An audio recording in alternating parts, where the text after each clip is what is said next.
ព័ត៌មានទី4នេះគឺជាសេចក្តីរាយការណ៍របស់សារព័ត៌មាន The Hill បាទ The Hill នៅសហរដ្ឋអាមេរិកនេះគឺបានដកស្រង់តាមសាររបស់លោកប្រធានាធិបតីសហរដ្ឋអាមេរិកគឺលោក Donald Trump លោកបានសរសេរសារនៅថ្ងៃអាទិត្យនេះដែលបានបញ្ជាក់ថាឥឡូវនេះគឺ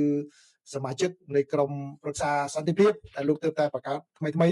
បានសន្យាថានឹងផ្ដល់ថវិការហូតដល់$5,000 លានហើយដើម្បីការកសាង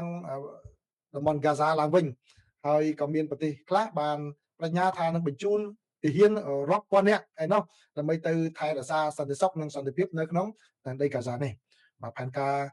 របស់លោកត្រាំគឺលោកមានផែនការនៅក្នុងការរៀបចំកិច្ចប្រជុំជាលើកដំបូងរបស់ក្រុមប្រឹក្សាសន្តិភាពដើម្បី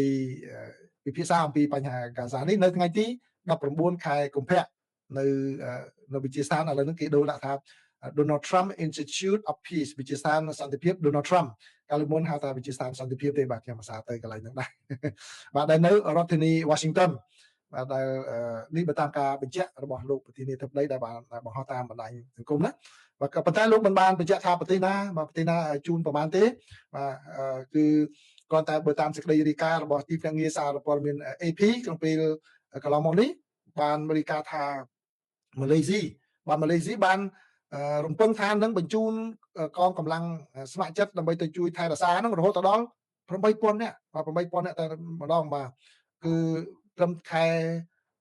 មិថុនាគឺឥណ្ឌូនេស៊ីនឹងរៀបចំកម្លាំងនឹងរួចរាល់ហើយដើម្បីជាផ្នែកមួយនៃបេសកកម្មសន្តិភាពនិងមនុស្សធម៌បាទនេះគឺជាការបដិញ្ញាចិត្តដែលលោកប្រធានាធិបតី Donald Trump បានធ្វើឡើងណាបាទដោយឡែកពីខាងប្រទេសកម្ពុជាវិញក៏បើតាមសេចក្តីរាយការណ៍របស់សារព័ត៌មាននៅក្នុងប្រទេសកម្ពុជាគឺមានដឹកនាំកម្ពុជាគឺលោកហ៊ុនម៉ាណែតនាយករដ្ឋមន្ត្រីកម្ពុជាក៏បាន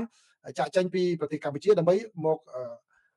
រដ្ឋធានី Washington នេះដើម្បីចូលរួមនៅក្នុងកិច្ចប្រជុំនឹងផងដែរពីព្រោះកម្ពុជាក៏ជាសមាជិកបាទនៃក្រុមប្រឹក្សាសន្តិភាពនេះហើយ